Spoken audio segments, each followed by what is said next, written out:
Hello, everyone. This is Dr. Ellouise and Joseph Field. Welcome to Love in Real Life, where we talk all things relationships. Now, we don't have any real claim as experts, but combined we have 85 plus years of marital experience, and that has taught us how to lead conversations, such as, do you have agreement before alignment? Did you know that potentials have expiration dates? Our goal is to help prepare you for relationship resets as we all continue the work of becoming the best version of ourselves. So you're in the right place at the right time. Let's get this week's segment of Love in Real Life started.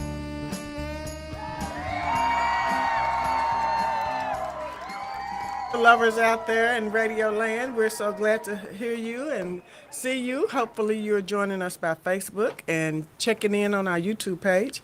We're going to be talking today about All Creation is Waiting. Good afternoon, KBOB family. We are so happy to be here, and we hope that you will help us spread the word. Like and share, like and share, like and share. Subscribe, yes.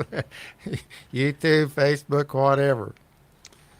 Well, in case you're wondering what today is about, All Creation is Waiting, what are they waiting on and who's doing the waiting? We both ended up with the same script. You got Romans 8:19. This is not scripted, in case you're wondering. We're just winging it through this. Both of us did Romans 8:19. You want what version you got? I don't have the version. Okay. Well, mine was in the New International Version. For the creation waits in eager expectation for the children of God to be revealed. What did yours say? Oh, I'm sorry. I have Amplified Classic. Okay. For all creation waits expectantly and longs earnestly for the manifestation or the revealing or disclosing of their sonship. So keep in mind when we come to passages like this, because I read and read and read and read and studied and read, and you got to keep in mind that this was written over 2,000 years ago, and for 2,000 years theologians have been debating what Paul was talking about and what he was referencing to, and it's been twisted in all kinds of ways. But keep in mind now when we come to these things like this, that Paul was a highly educated man. He was educated in all the Hellenistic philosophy stuff, and he was himself an educated philosopher. He knew Aristotle, he knew Plato, he knew all of these things. Paul had fun debating with the other philosophers. It's recorded in Acts 17, where in the marketplace he's down there debating with them and stumping them and things, because that's Paul's personality, and that personality comes out. And then later on at the marketplace or at the council at Mars Hill. So the thing that I focused on was one of the words in it for the creation waits in eager expectation. That is a single word in the Greek. And keep in mind, and I don't need to try to give you a Greek lesson here today, but it's ancient language. They don't have all them participles and adverbs and adverbs and adjectives and particles and all this. That we spend 12 years learning the English language here in the U.S. It's very difficult, but it's very interesting because the word is only used there and in Philippians 1:20. Where Paul again said, I eagerly expect and hope that I will in no way be ashamed, but will have sufficient courage, so that now as always Christ will be exalted in my body.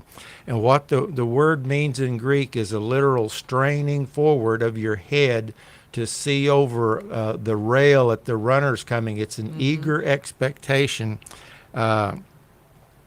that so you can catch sight of the runners. You're leaning over there. That's what the word literally means. Yeah, you're watching like runners in a race, and you're leaning forward and looking in the direction they're coming, so you can cheer them on. You have expectation that they're coming. You want to see who's going to win. Right. So despite all of the debate that goes, and there's volumes and volumes and volumes written on this, I always kind of come back to the more practical kind of side of life. And among all of the many explanations of the meaning, the most representative and important for those of us who are just average people out here, everyday people, is it refers to the deep longings of mankind for a better future. This world is not my home. We've sang it, the old hymn, I'm just a passing through. When we come to that point in our life to say, is this all there is? Is this it? No, this is not it. This is just the beginning. We are given a great tool for hope in our lives and in our relationships, and this is not the end. There is more to life than the current trials and temptations. There's more. We have strength to look beyond the valley that we may or may not be in, or the mountaintop if we're on that mountaintop. Well, and it's being able to understand that the expectation is, do they know something we don't know? Right? Because if I'm expecting something to take place, say I was giving you a surprise party, I'm waiting for that moment when you're going to walk in the room and everybody holler, surprise! So I have an expectation, but I also have a knowledge about something that you don't have. So the creation, the angels, the plants, the animals, they understand who they have been made to be. You don't see a lion trying to be a person. You don't see an angel trying to be a lion. They were created to be who they are with a certain knowledge base, and they're comfortable being who God made them to be. We're the ones who still seemingly, after thousands of years, are working hard trying to figure it out. But they're waiting on us to get in our rightful positions as sons. And, I don't want to jump ahead, but I guess I am. Just jump right ahead. Thank you, honey. You're more than welcome. But they're expecting us to get in our lane, align our feet with the path of destiny that was predetermined for us, and be able to walk in that to the fullness so we can stop the decay in the earth. And I know that sounds like a huge responsibility, but God gave us the power. And he gave us the power so we could utilize his power that he shared with us to put things in order. But we can't put things in order if we're out of order. If we're out of alignment, we're off, we're confused, we're deceived, we're all the stuff. We can't do it. But they're waiting on us to get to that place where we can stop the decay in the earth. So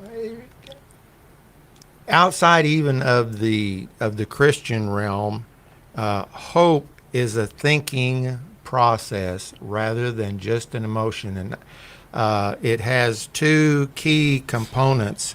The first one is the you as an individual, your belief that I can begin actions which will lead to me achieving my goals. It's a belief that I can summon in me the capacity to sustain those actions in order to achieve that goal. That's one side of it. It's where we feel empowered to pursue our objectives. I want this out there.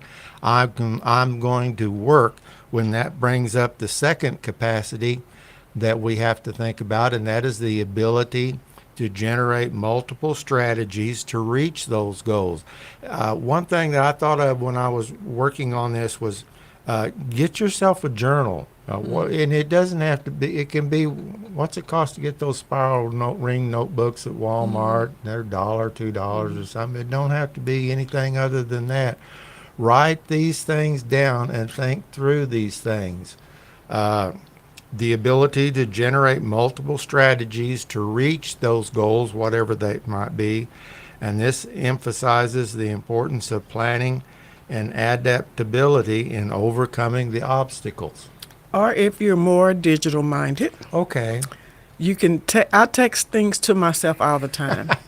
I date them when I want to receive, like I'm I plan ahead a lot. So I have things that'll come to me for around Thanksgiving and recipes I want to try. I have places I want to go next year. I'll have places I want to go for our Dubai for our 5th anniversary.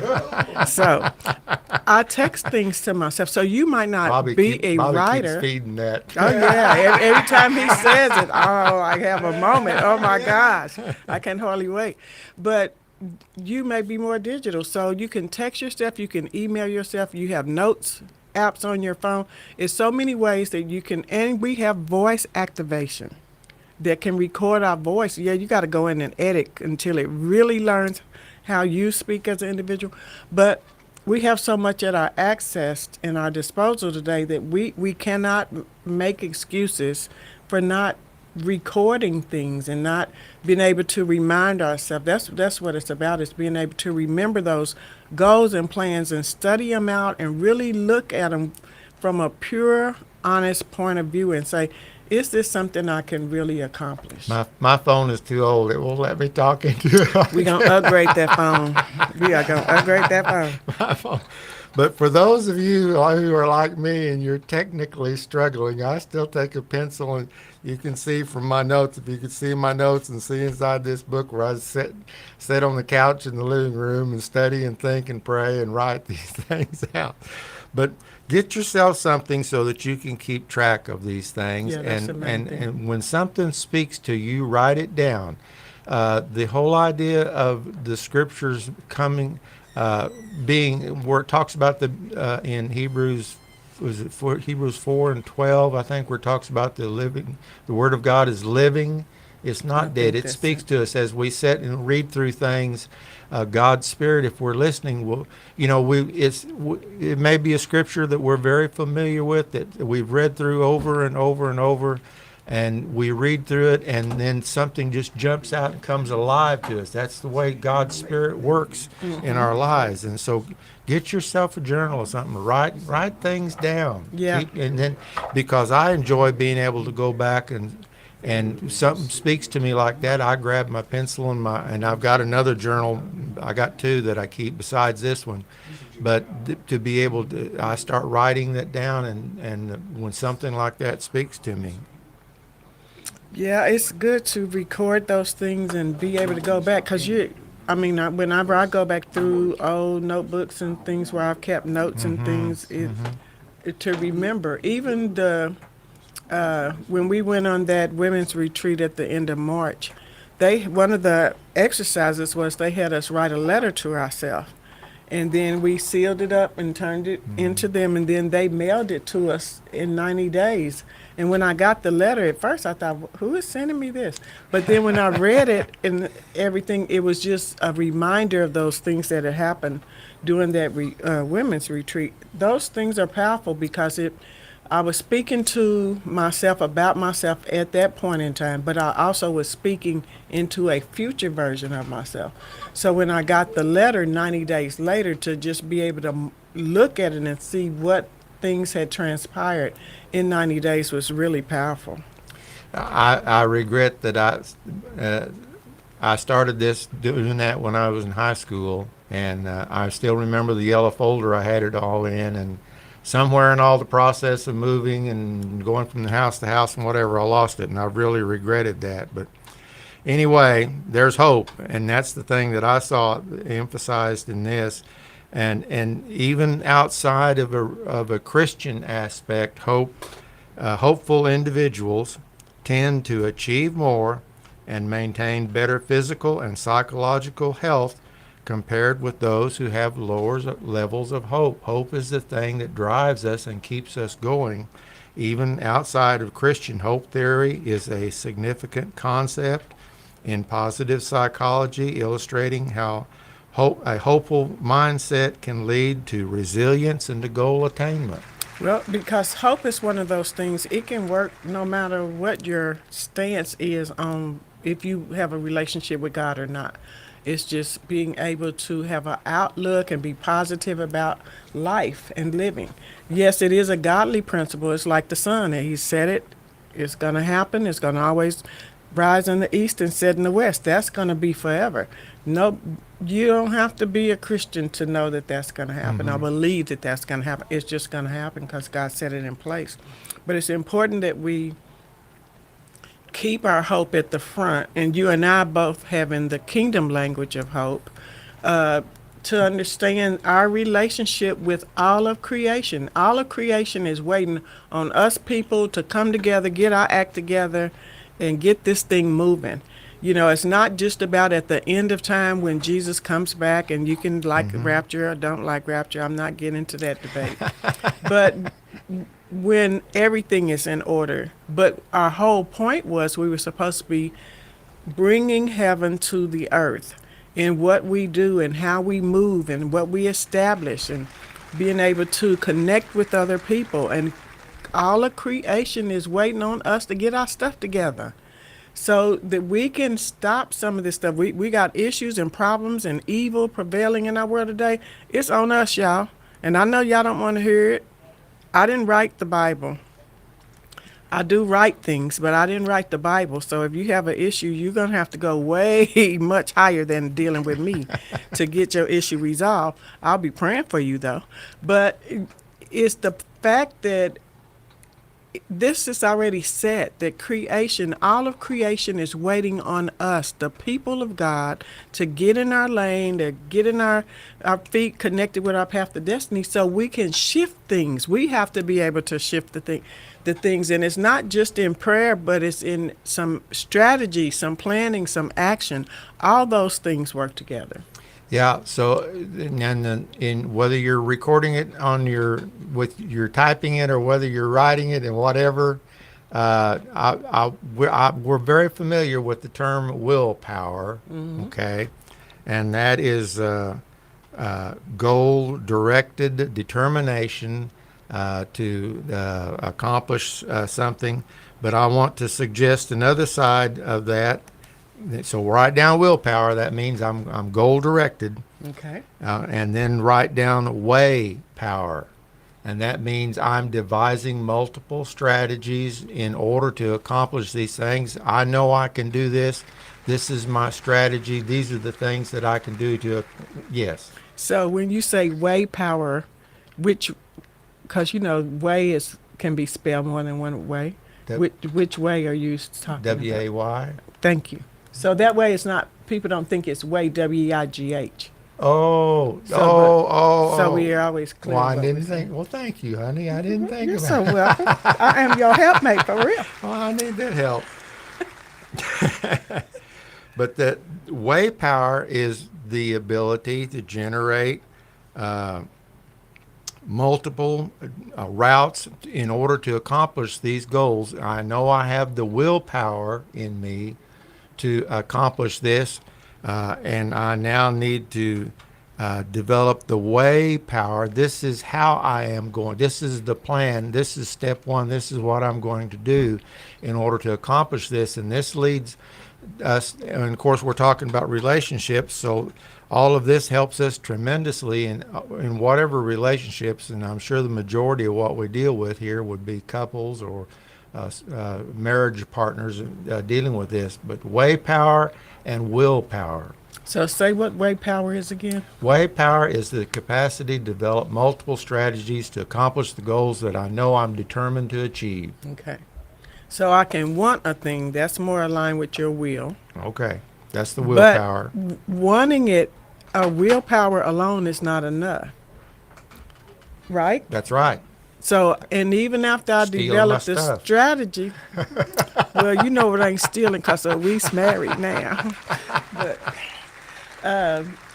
But even after we do the willpower, the way power, we see, and I know you'll get yours at the end of your notes when we get to the end of the show.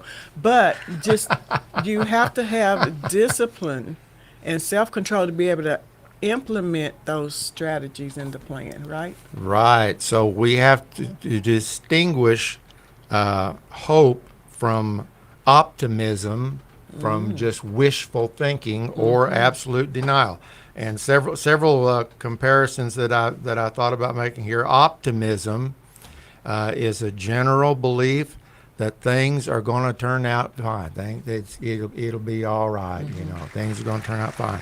Hope, on the other hand, is an active, goal-driven plan in order to make a change or accomplish something. So hope is tied to something. It's Optimism. not just a feeling, a thought, Yeah. but it's tied to something. And I'll probably get in trouble here for this one, but hope is expecting optimism is expecting positive future outcomes without needing a personal plan. So you're dreaming, but you don't never really do anything to make the dream come true. It's passive. Everything's going to work out. It's when I'm blessed and highly favored, whether I really am or not. I'm saying that, and it's just we're going to kind of hope in our What we mind. call that conditioning? I think we did. Okay. Optimism fades when we encounter stress or when we encounter trauma that makes the outlook begin to look bleak. Questionable.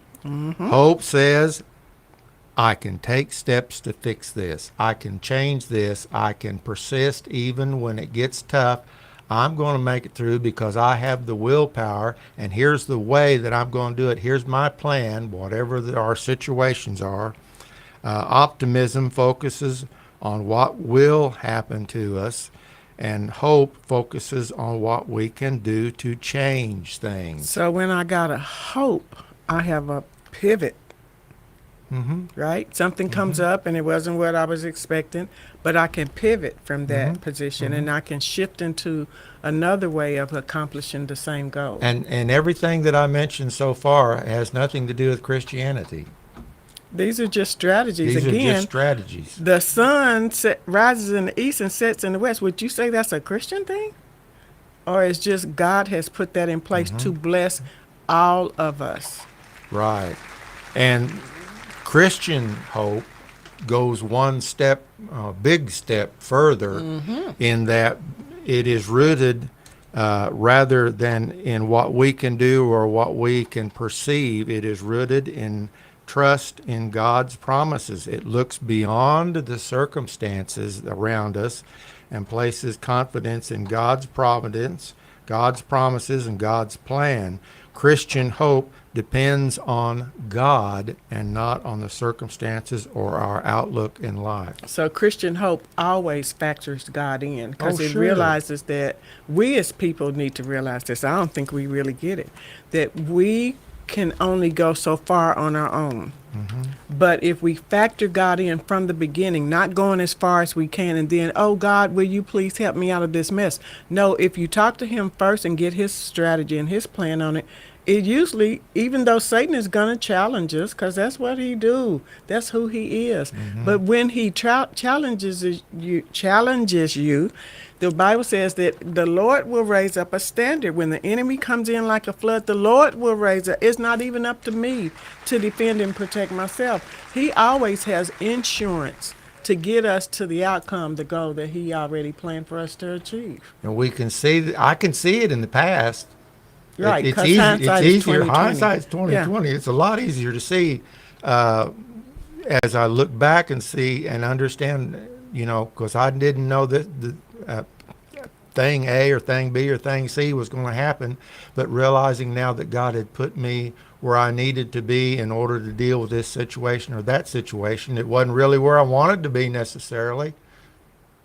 There's a lot of times we find that, the characters in the Bible, they really don't want to be where God has put them, but God had, on the other side, they see how God used them in that situation in order to accomplish something. And okay, well, yeah, it was really worth it. I just couldn't see it back on this side when it started.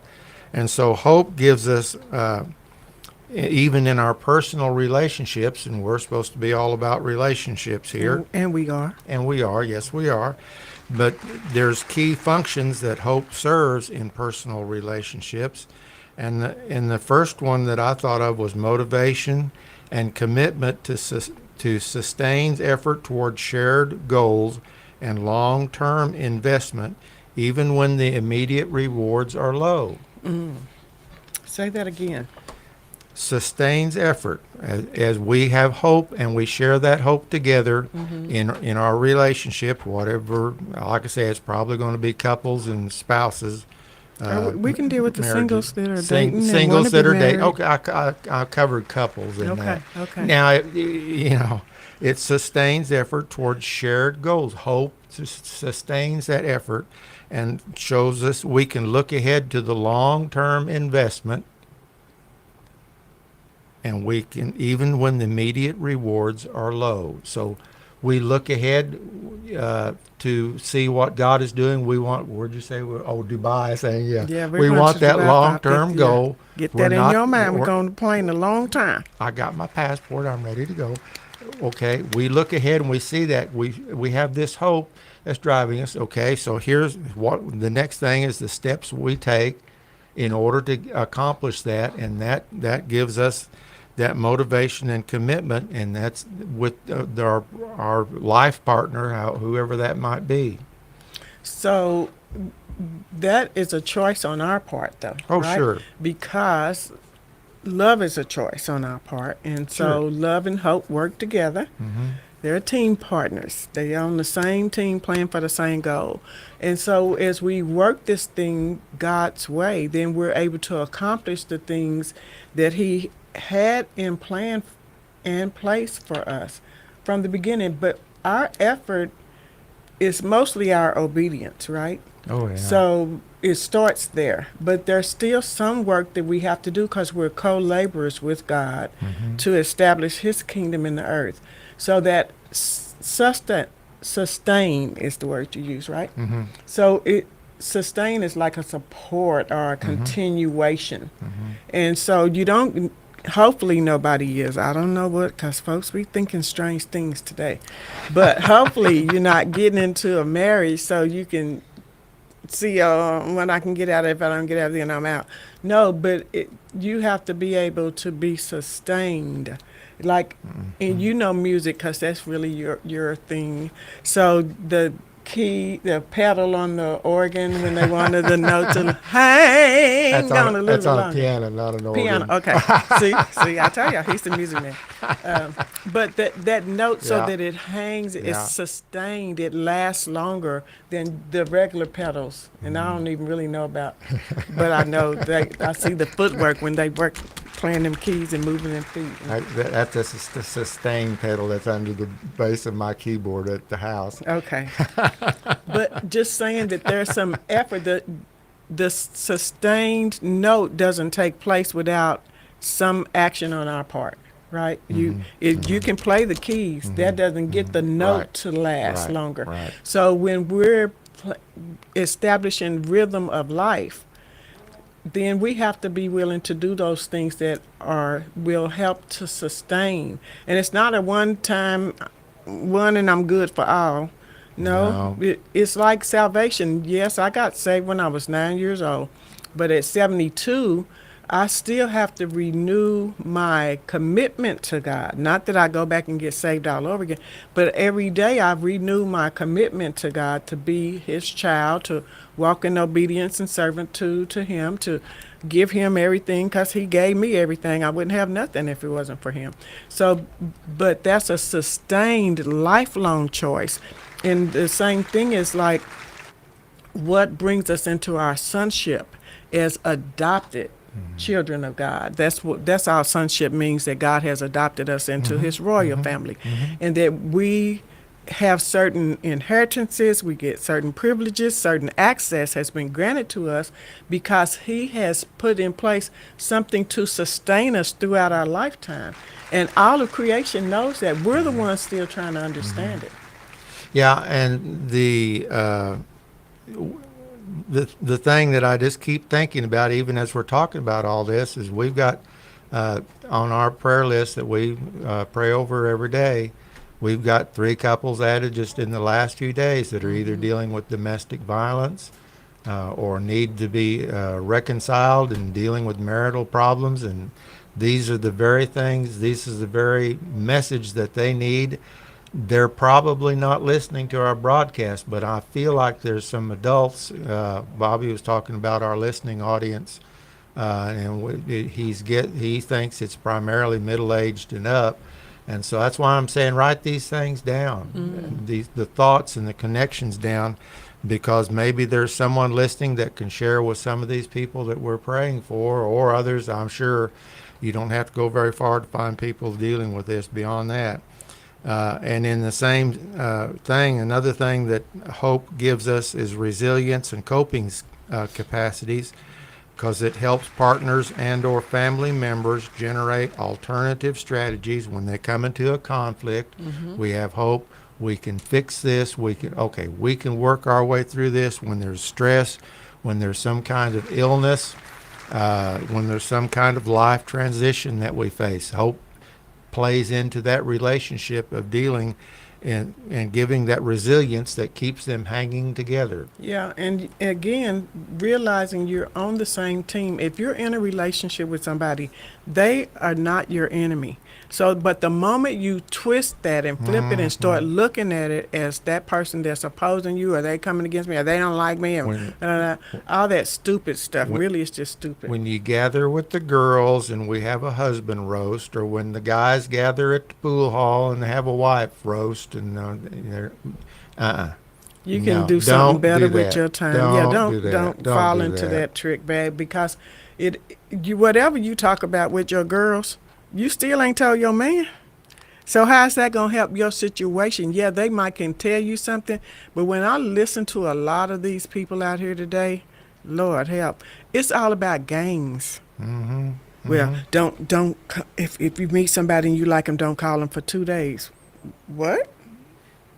If I like him and he like me, I gotta wait for 2 days, or you just love him with the tip of your pinky finger and go inch by inch, and then you'll finally get the whole hand and then work up the arm. Oh, girl, ain't nobody got time for that. To me, that's just another game. Ain't nobody trying to play games out here on these relationship streets. That's why we in the mess we in. Everybody want to play a game and show up with an imposter and a representative. Bring your real self to the table. When then Joe and I met, well, before we met, we talked on the phone for the first week. Hours and hours. Hours in the morning, hours at night. Delightedly. Yeah, we enjoyed each other. Conversation. But that was our getting to know each other.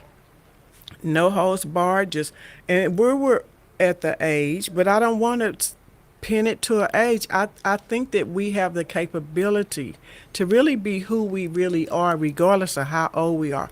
Now, I am a better version of myself at 72 than I was at 22, because I've grown a lot in those years. Went through a heartache, heartbreak, ups and downs, but some great things happened to me also in that getting to this point. But my point is, you have to really spend that time getting to know each other. But I can't get to know Joe if he's bringing his false self and I'm bringing my false self. No, this Joe that I know now, pretty much the same Joe I met over the phone. Now, as we have been married for 9 months and you get to live with somebody, because we vowed we wouldn't live together, we wouldn't have sex before we jumped the broom. It wasn't enough for him to put a ring on it, no, because I know some people do that, and then you never get to the ceremony, but you gave up everything you had. No, it was a sealed deal, and those are things we agreed on from the beginning. Again, it's about us walking as sons of God. It's not a gender thing. It's a position as being adopted into the royal family of God, and we wanted to represent the kingdom of God in the best way, and we determined that. And it wasn't oh my God, I had to twist his arm because he just wanted to have sex. He was cool with honoring the covenant. Again, that was one of the drawing cards for me, was that he had been so honorable in his vow to God and to his wife. I really just don't know men that don't cheat. I take that back. I know 10 personally, but outside of that, and it may be some more, because this ain't a conversation I go around having with men, but just when you know the men I've known, and I'd be like, oh, that ain't his wife right there, you can tell. But ain't my business, so I try to stay in my lane. But I'm just saying, that was a drawing card for me, but that was a sonship role that he accepted because of his vow to God and the Yeah. vow that he made to his wife. And I felt like if he could make that kind of vow to God and then to a wife who was sick for 30 plus years towards the last 30 something years of their marriage, then he could be faithful to God again, and he could be faithful to me. And that was one of the scenarios that I thought about is as far as trying to apply the things that we're talking about today. And that was a couple facing a long distance relationship challenge, and we weren't quite long distance. Hour and a half away, Yeah, but not really long distance. not really. So where was the willpower and where was the way power in that? The willpower is, as I'm really liking this lady that I'm talking to. There's the willpower. I want to have a relationship with her. And where is the way power? The regular phone calls, and when I ask if we could have prayer in the morning and prayer in the evening and start and end our day like that, there's the way power. This is the plan to accomplish that. Another thing that the way helps us with in our personal relationships is because it gives a positive expectation and trust building. It encourages behaviors, forgiveness, and an emotional openness rather than withdrawing or being defensive. It encourages us to be positive with one another and to be emotionally open. And that's not always easy for people, right? It's not always easy for people to be, because a lot of people live their life being close. I'm not saying you got to go around telling everybody everything you're doing. I'm not saying that. I'm talking about husband and wives, couples. Okay. In a couple, we have to be open, because you don't want to. That's not a good feeling, to be with somebody and not be emotional about them, not feel anything for them. That's not a good feeling. No, not do that withdrawal stuff and the silent treatment and get that defense Punishment. That punishment. You married to your mama, your daddy? You got to be defensive punished? Stuff. That's crazy. Another thing that I see in the way that hope helps us in our personal relationships is emotional regulation. Buffers against despair when we can say we can get through this. We can work our way through this rather than feeling getting all mad and blowing our top and this ain't going to work and nothing's ever going to happen and I don't know why we got into this thing. Why did I? That hope gives us that kind of confidence that we can work things out. We're going to make it. We can get through this. If you have God in the middle of your relationship and he's the one that you're depending on, again, you heard me say and will continue to hear me say, I pray all the time, God, you show me the kind of wife that Joe needs, because I don't know that. I'm learning it. Part of it is just me being who I am. A lot of fun, a little crazy. You're pretty nice. Serious sometimes. I'm rather fond of you. Well, thank you, baby. Same. But just because I can't depend on yesterday.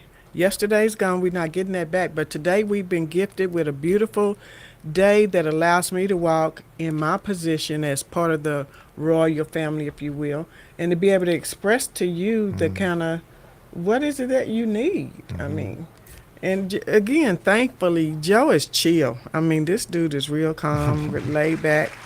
And he doesn't have a bunch of demands. I was in a marriage before. I had a list of 10 things I got to do from my husband. And I had juggling, maybe work, maybe not work, maybe just depend on how many kids we had at the time. But if I got 9, I'm done.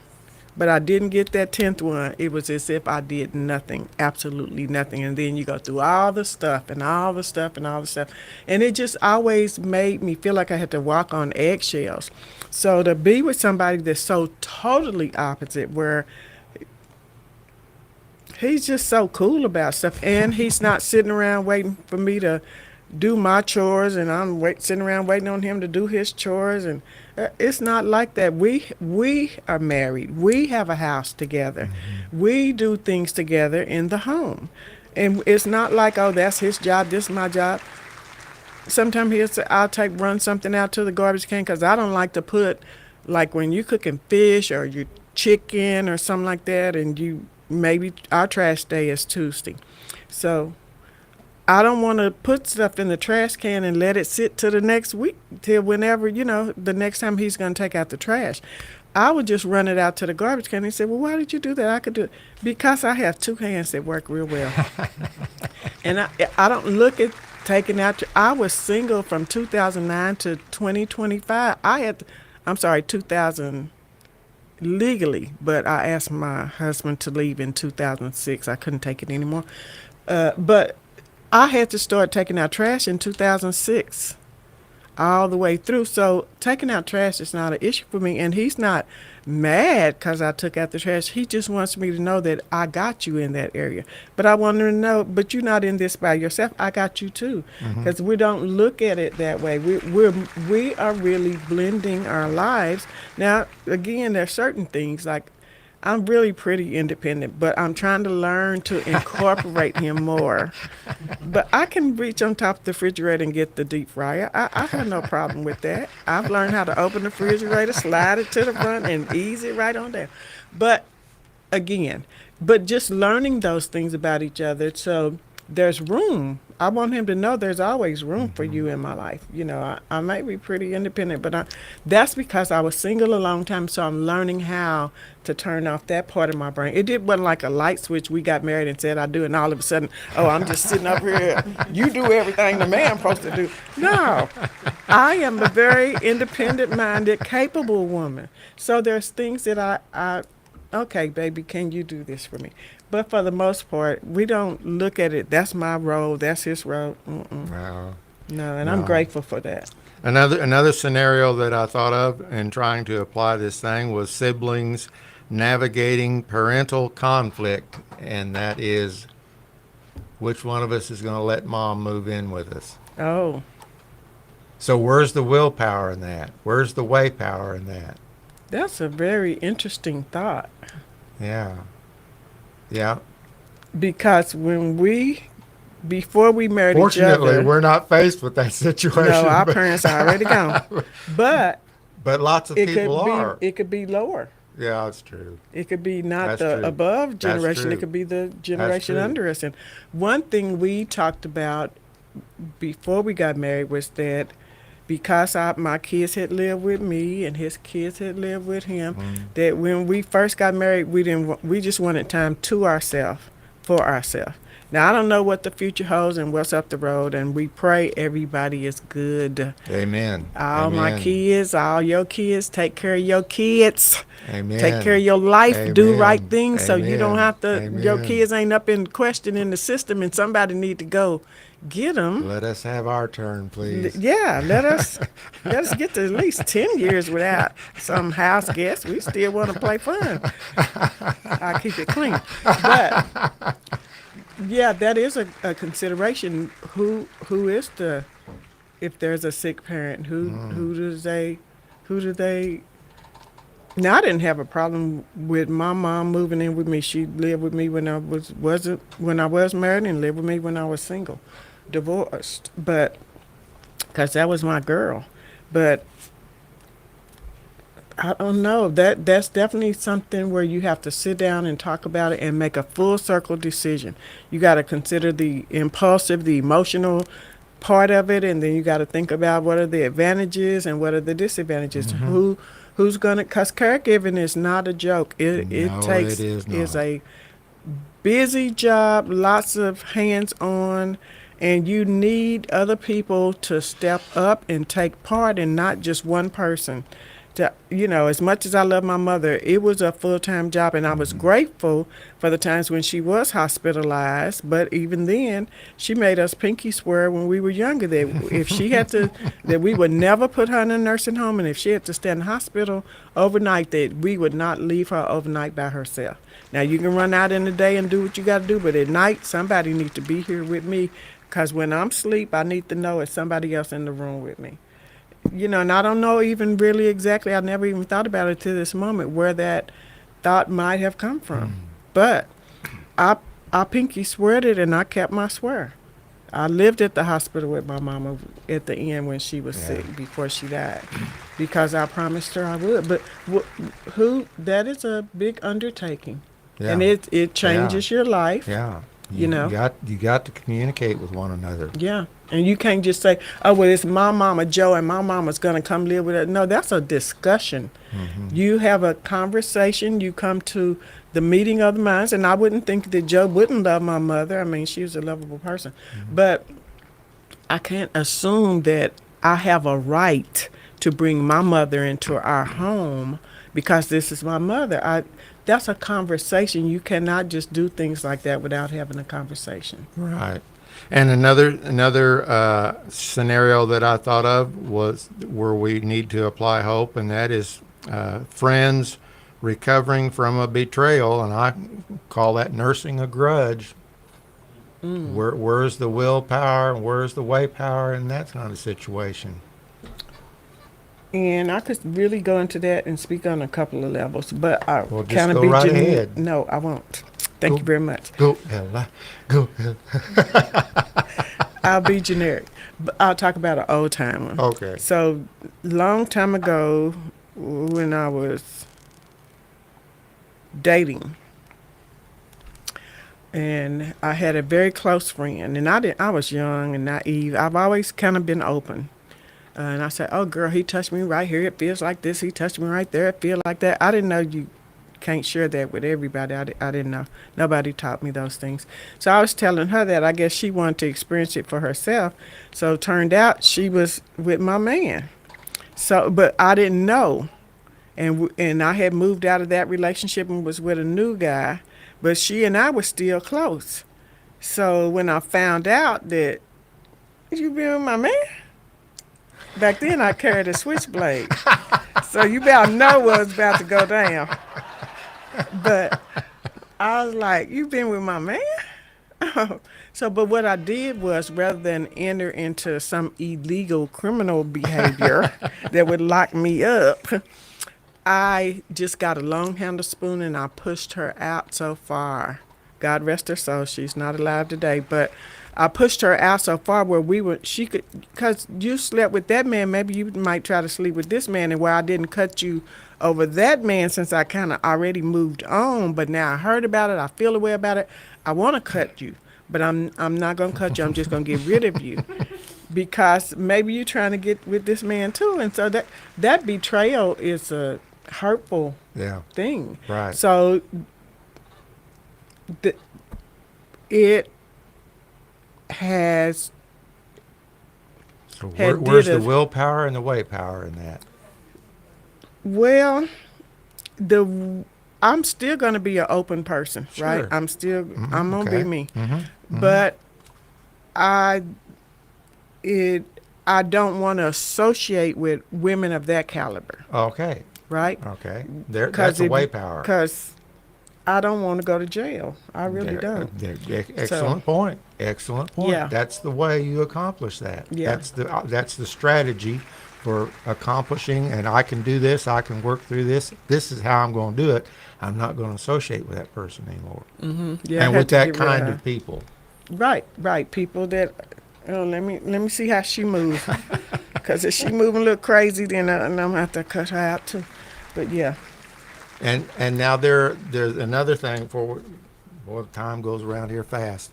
Another thing that I want to treat is the limits of hope when it is limited, and when we have an unrealistic or a rigid hope that can become denial. And let me just pick on Yes, I was going to ask you for examples. Let me pick on myself for that. Okay. Most of the professional sax players that I listen to and am inspired by typically started playing. I'm trying to learn one now by Najee, and you probably most people. You was really good last night. I almost came in the room, but I didn't want to. I'm trying. I didn't want to interrupt you. You was really good. I thought, look at my baby in there. But now Najee and he is started in a school band on a flute, in fact, and then when he got on up in band, many years worth of stayed in band, he picked up the saxophone. He went to a prestigious college and majored in music. He went to graduated from the New England Conservatory of Music, went through all of that. He's now 60 some years old, so he spent 50 years developing his talent. I don't have that kind of technical expertise, and I'm probably not going to develop it, but that doesn't mean I'm not going to be trying. You might. There's though. the willpower. You There's the might, though, willpower. 'cause you Where's was the jamming willpower last in that night. is I got to practice. Well, but Practice, how long practice. have you been playing sax, though? Well, mine, I knew you was going to ask me that question in 18 years. So, see, So, 50 years compared to 18. and the same thing as you talking about, you could go to law school. You could. I could. You could. At 72, I don't want to. But, yeah. But I think I would be a brilliant lawyer. Oh yeah. But who wants to be in the courtroom at 85 years old? I don't, because it's the system. Okay. Now, if I could really practice Okay. law instead of being a part of the system, Mm-hmm. I might would think about investing in that way. So, sure.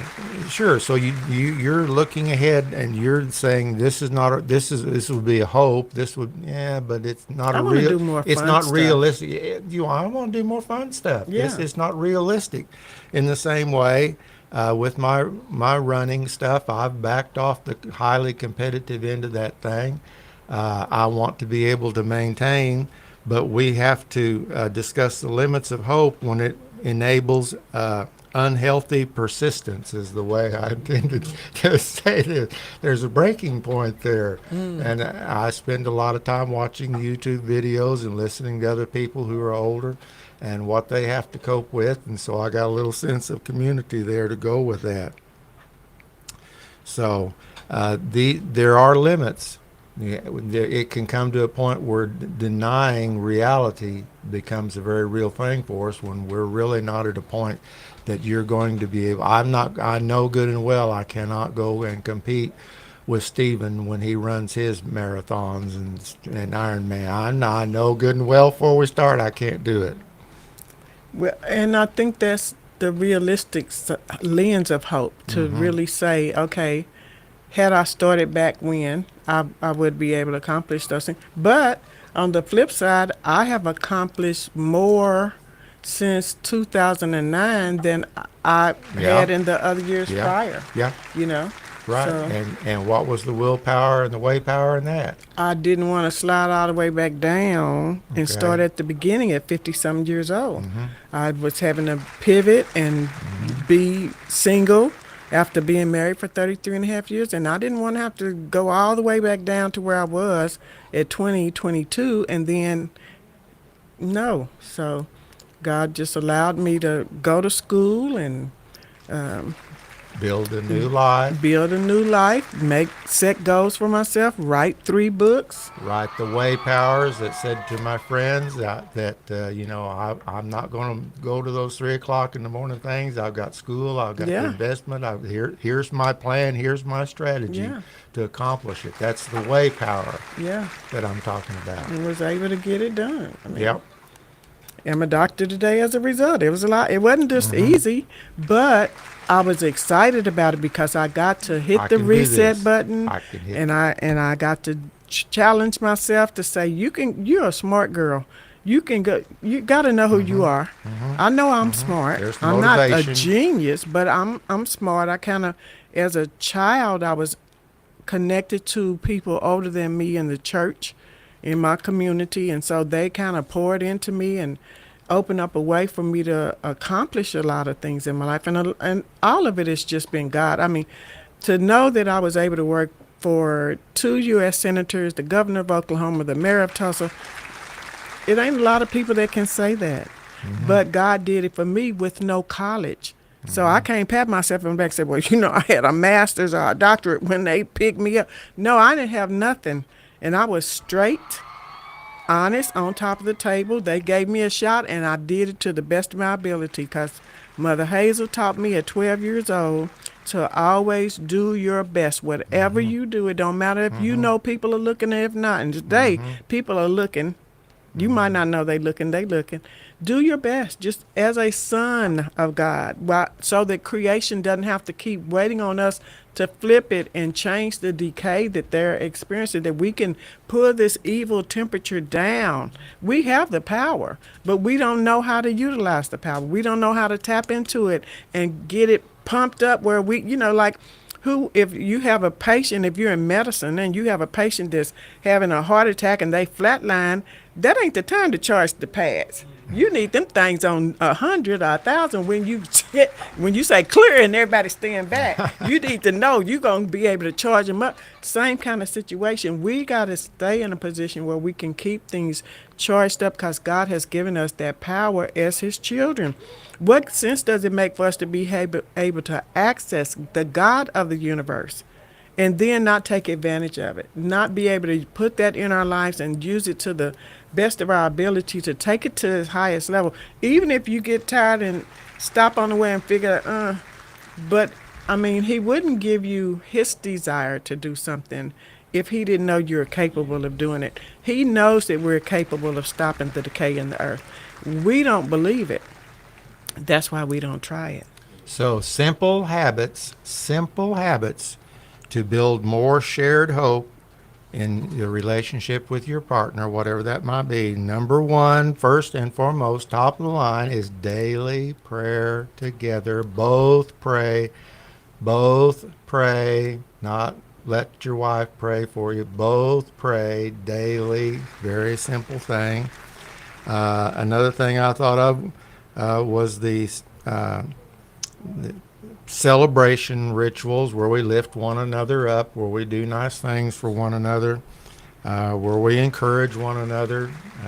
Just very, very simple things. These are things that we can do to have those times when we're talking about Dubai, to plan our dream things that we want to do together, travel ideas, maybe yours may be hobby goals or whatever it is. Have those regular times when you as a couple discuss this, and Ellouise will say, I probably go overboard on the next one. Share verbally gratitude and praise and love. Share verbally gratitude, praise, and love. And, track the shared milestones that we've gone through, that we've done this, we've done that. Here's the evidence of our growth. Here's what we've accomplished in this past. This is what we want to do. We can do this. Here's the plan. Let's take this step and that step and begin to build things back. Just simple things. Yeah. And I'm going to say that Joe goes overboard. I won't say that. What I will say is taking this just a little bit to get used to. When you go from somebody that can't tell you they love you, but they should be able to because you're married, to somebody who can lavish that love on you, like the scripture we used last week. It takes a mental adjustment to get there and know that you're that worthy where somebody can just lavish love. That's how Joe makes me feel, like he's lavishing love on me. I don't have to question whether or not he loves me. And he doesn't question that I love him. No. We show it different ways because he's a man. He is a real man. And I'm a woman, but I'm growing into some stuff. I've been in some places y'all don't even want to know on this air. Sister been in some stuff, but I'm growing into, and his love makes it easier for me to grow into those spaces where I'm more free and more open and more responsive. So there's way power and there's willpower in all of that Right. that pushes us forward in our relationships. And write this stuff down, folks. Come back, replay, go to Facebook, go to YouTube or wherever you need to go. Re-listen to these things, write them down, type them in your phone or however you want to do it so that you can go back and read these, because I feel like there's somebody out there that needs to share this with their young children. Yeah, because if their the young adult people children can as understand well. who they are from being a young person, that helped me a whole lot. I can't believe it, but our time is up, people. Yeah. We just have such a great time today. enjoying and discussing about all creation is waiting on us to get in our place and do the things we were created to do. If you need resources and help, there are things available, people available to help you get into the next level, because you can't make it on your own. No man was made or created to be an island, and we have the power of God within us to help us reach those goals. So hope you got something out of today's show. We look forward to next week. Next week we're going to be talking about passion is not silent. Like, share, and comment. We'll see you next week.